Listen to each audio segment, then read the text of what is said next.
10 गृह विज्ञान विषय के अंतर्गत पाठ 6 का अध्ययन करेंगे, जिसका शीर्षक है जल प्राप्ति के स्रोत, उपयोग तथा शुद्धिकरण। बच्चों, इसकी भाग 2 की वीडियो में हमने आपको जल प्राप्ति के कौन कौन से स्रोत होते हैं इसके बारे में बताया था, और आज हम लोग भाग 3 की वीडियो में जल की कठोरता कितने प्रकार की होती है तथा जल में पाई जाने वाली अशुद्धियाँ कौन कौन सी हैं और जल को शुद्ध करने की कौन कौन सी विधियाँ हैं इसके बारे में बताएंगे। तो चलिए बच्चों, शुरू करते हैं। सबसे पहले हम बात करते हैं जल की कठोरता। जल की कठोरता 2 प्रकार की होती है। नंबर 1 स्थायी कठोरता, नंबर 2 अस्थायी कठोरता। तो सबसे पहले बात करते हैं स्थायी कठोरता। जल को उबालने के बाद भी जो कठोरता बनी रहे वह स्थायी कठोरता कहलाती है। इस कठोरता को रासायनिक पदार्थों का उपयोग करके ही दूर किया जा सकता है। कपड़े धोने वाला सोडा मिला देने से जल की जो कठोरता उत्पन्न करने वाले जो तत्व होते हैं वो नष्ट हो जाते हैं। नंबर 2 है अस्थायी कठोरता। यह कठोरता जल में खनिज लवणों की अधिकता के कारण उत्पन्न हो जाते हैं। यह कठोरता जल को उबालने से अथवा थोड़ा सा चूने का पानी मिला देने से दूर हो जाती है। अब है जल में पाई जाने वाली अशुद्धियाँ। जल में पाई जाने वाली अशुद्धियाँ 3 प्रकार की होती हैं। नंबर 1 घुलित अशुद्धियाँ, नंबर 2 अघुलित अशुद्धियाँ, नंबर 3 रोग के जीवाणु। तो सबसे पहले हम बात करते हैं घुलित अशुद्धियाँ। जल एक घोलक पदार्थ है, इसी गुण के कारण इसमें अन्य तत्व सरलता से घुल जाते हैं। इन पदार्थों में कुछ रासायनिक तत्व भी होते हैं। ये रासायनिक तत्व जल में मिलकर उसे अशुद्ध कर देते हैं, जिससे इस जल को पीने से अर्थात सेवन करने से व्यक्ति के स्वास्थ्य को हानि होती है, जिससे कई प्रकार की गंभीर बीमारियां हो सकती हैं। ये रासायनिक तत्व हैं। पहला है ठोस, नंबर 2 गैस। सबसे पहले हम बात करते हैं ठोस। ठोस घुलित अशुद्धियाँ 2 प्रकार की होती हैं। नंबर 1 कार्बनिक पदार्थ, नंबर 2 अकार्बनिक पदार्थ।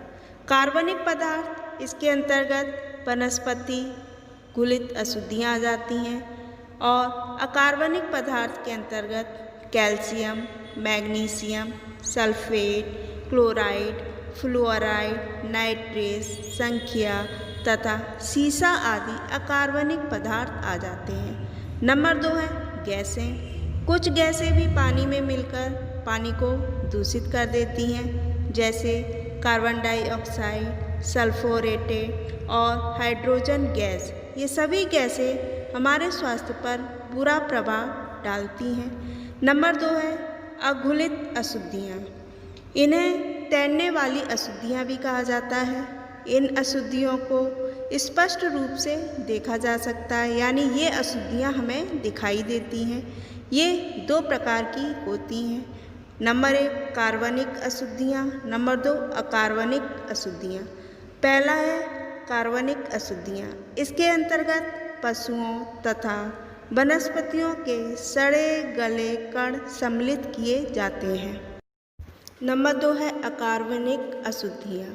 अकार्बनिक अशुद्धियों के अंतर्गत धूल, गर्द, कोयला, मिट्टी तथा कीचड़ के कण आते हैं। नंबर 3 है रोग के जीवाणु। जल में कई प्रकार के जीवाणु भी पाए जाते हैं, जो हमें प्रत्यक्ष रूप से दिखाई नहीं देते हैं, परंतु यह जीवाणु जल को अशुद्ध करने तथा रोग फैलाने के लिए पर्याप्त होते हैं। अब हम बात करते हैं जल को शुद्ध करने की विधियाँ।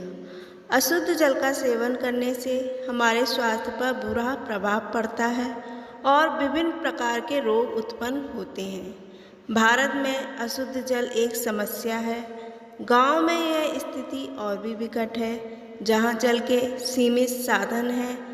अतः यहाँ हम आपको जल को शुद्ध करने की कुछ विधियाँ बताएंगे, जिससे आप अशुद्ध जल को पीने योग्य बना सकते हैं। जल को शुद्ध करने की 3 विधियाँ होती हैं। पहला है भौतिक विधि, दूसरा रासायनिक विधि, तीसरा यांत्रिक विधि। तो सबसे पहले हम बात करेंगे भौतिक विधि। जल को शुद्ध करने के लिए निम्नलिखित भौतिक विधियों का प्रयोग किया जा सकता है। नंबर 1 है उबालना। यह विधि जल को शुद्ध करने की सबसे उत्तम तथा सरल विधि है। उबालने से जल में उपस्थित जो कीटाणु होते हैं वो मर जाते हैं तथा हानिकारक गैसें भी निकल जाती हैं तथा खनिज लवण तली में बैठ जाते हैं। उबालने से जल की जो अस्थायी कठोरता है वो दूर हो जाती है, लेकिन उबालने से ऑक्सीजन गैस निकल जाती है, जिससे इसका जो स्वाद है वो फीका हो जाता है। यदि इस पानी को थोड़ी देर खुली हवा में रख दिया जाए तो इसका स्वाद अच्छा हो जाता है। उबालने के बाद पानी को छानकर उपयोग में लाना चाहिए। नंबर 2 है आसवन विधि।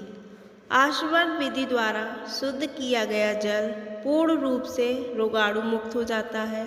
इस विधि में पानी को उबालकर उसकी भाप को ठंडा किया जाता है। यह भाप ठंडी हो जाने के बाद जल में बदल जाती है। इस विधि को संघनन विधि भी कहा जाता है। इस विधि द्वारा जो शुद्ध किया गया जल है उसे हम अशुद्ध जल भी कहते हैं। रसायनशालाओं में दवाओं के उपयोग के लिए इस विधि द्वारा शुद्ध किया हुआ जल प्रयुक्त होता है। नंबर 3 है अल्ट्रावायलेट अथवा पराबैंगनी किरणों के द्वारा। जल को शुद्ध करने की यह विधि काफ़ी महंगी है, इसलिए जल शुद्धिकरण में इस विधि का बहुत कम प्रयोग किया जाता है। अल्ट्रावायलेट किरणें रोग के रोगाणुओं को नष्ट कर देती हैं।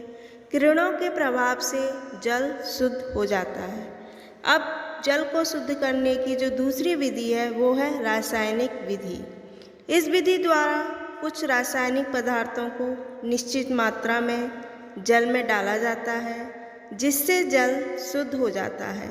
इन रासायनिक पदार्थों को 2 भागों में बांटा जा सकता है। नंबर 1 है अपक्षेपक, नंबर 2 जीवाणुनाशक। तो सबसे पहले हम बात करेंगे अपक्षेपक। अपक्षेपक के अंतर्गत 2 विधियों के द्वारा हम जल को शुद्ध कर सकते हैं। पहला है निर्मली। यह एक तरह के वृक्ष का फल होता है।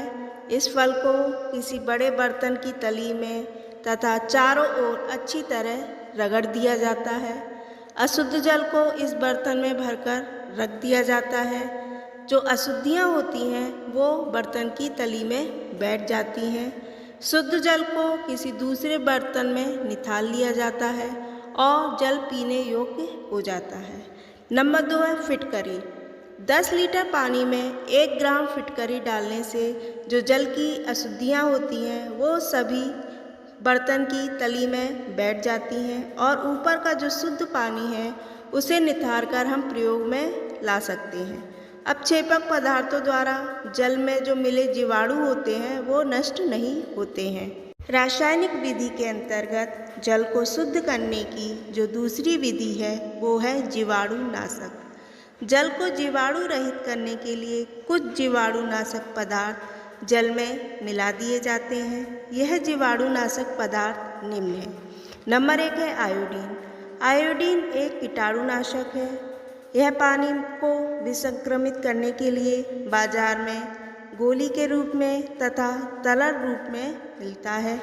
1 लीटर पानी में आयोडीन के घोल की 2 बूंदें जल में डालकर जल को आधा घंटे बाद प्रयोग में लाने से जल शुद्ध हो जाता है। नंबर 2 है क्लोरीन। क्लोरीन जल को शुद्ध करने के काम आती है। 1 लाख भाग पानी में 1 भाग क्लोरीन डालने से जल के जो जीवाणु हैं वो मर जाते हैं, परंतु कुछ समय तक जल का जो स्वाद है वो बदल जाता है। इसको बड़े बड़े शहरों में जल साफ करने के काम में लाया जाता है। नंबर 3 है तूतिया। तूतिया बड़े पैमाने पर जल शुद्ध करने के लिए प्रयोग की जाती है। 2 लाख भाग जल में 1 भाग तूतिया डालकर जल को शुद्ध किया जा सकता है। नंबर 4 है पोटेशियम परमैंगनेट। पोटेशियम परमैंगनेट को लाल दवा भी कहते हैं। इसका प्रयोग कुएं, तालाबों के जल को शुद्ध करने के लिए किया जाता है। इससे भी जल के जो कीटाणु हैं वो नष्ट हो जाते हैं। 200 गैलन जल में 1 ग्राम लाल दवा यानी पोटेशियम परमैंगनेट अनुपात में डालना चाहिए, जिससे कि कुएं तथा तालाबों का जल शुद्ध हो जाता है। नंबर 5 है ब्लीचिंग पाउडर। ब्लीचिंग पाउडर बहुत कम मात्रा में ही जल को शुद्ध करने के लिए प्रयोग की जाती है। जल को शुद्ध करने की जो तीसरी विधि है वो है यांत्रिक विधि। यांत्रिक विधि के अंतर्गत जल को शुद्ध करने के लिए कुछ यंत्रों का प्रयोग किया जाता है, जो कि निम्नलिखित हैं। यांत्रिक विधि के अंतर्गत जल को शुद्ध करने की जो पहली विधि है वो है फिल्टर बैंड या 4 घड़ों वाली घड़ौची विधि। यह फिल्टर बैंड का रूपांतर है। घड़ों द्वारा जल छानने की इस विधि का गांव में अधिक प्रयोग किया जाता है। इस विधि में 4 घड़ों का एक स्टैंड होता है। घड़ों को स्टैंड पर एक दूसरे के ऊपर रख दिया जाता है। ऊपर के जो तीनों घड़े हैं उनकी तली में एक एक छेद होता है। पहले घड़े को शुद्ध किए जाने वाले पानी से भरा जाता है, यानी जो पहला घड़ा है उसमें अशुद्ध पानी भरते हैं। दूसरे घड़े में रेत भरते हैं तथा जो तीसरा घड़ा है उसमें कंकड़ रख दिए जाते हैं। तीनों घड़ों के छिद्रों का वेग कम करने के लिए रुई या कपड़ा लगा देते हैं। सबसे ऊपर के घड़े का पानी धीरे धीरे छनकर नीचे घड़ों में एकत्रित यानी इकट्ठा होता रहता है। दूसरी विधि है वाटर फिल्टर। आजकल बड़े बड़े शहरों में पीने का पानी शुद्ध करने के लिए घरों में वाटर फिल्टर का प्रयोग किया जाता है। इसमें पाश्चर, चैम्बरलेन फिल्टर, वर्कफील्ड फिल्टर आदि मुख्य होते हैं। ये फिल्टर बजाज, अंजलि, क्रॉम्पटन आदि कंपनियों द्वारा बनाए जा रहे हैं। ये क्ले या पोर्सिलेन मिट्टी से बनाए जाते हैं। इसमें नीचे की ओर एक नल लगा रहता है, अंदर की ओर एक दूसरा बर्तन लटका रहता है। उस बर्तन की तली में क्ले मिट्टी का बना सिलेंडर होता है। उसका पतला भाग दूसरे बर्तन में निकला होता है। ये सिलेंडर ही जल को शुद्ध करने का कार्य करते हैं। इस फिल्टर से जल तेजी से छनता है तथा स्वच्छ जल प्राप्त होता है। नंबर 3 है एक्वागार्ड। आजकल उच्च वर्गीय परिवार में इसका प्रचलन अत्यधिक है। इसका निर्माण यूरेका फॉर्म नामक कंपनी ने किया है। यह पीने व भोजन बनाने में प्रयोग आने वाले पानी को शुद्ध करने का यंत्र है। इस यंत्र में एक और पाइप में कोयले के कण भरे रहते हैं तथा दूसरे में फिल्टर रॉड जो कि पोर्सिलेन की होती है लगी रहती है। यह यंत्र बिजली से चलता है। 1 मिनट में पानी शुद्ध हो जाता है। इस यंत्र में अल्ट्रावायलेट किरणों का भी प्रबंध किया जाता है, जो कि रोगों के जीवाणुओं को नष्ट कर देता है। इस यंत्र का कनेक्शन पानी की टंकी से किया जाता है, जिसकी सफाई समय समय पर होनी चाहिए। प्रत्येक 6 महीने बाद यंत्र के कोयले के जो कण हैं व फिल्टर रॉड को बदलना चाहिए। इससे शुद्ध व स्वादिष्ट जल प्राप्त होता है। धन्यवाद।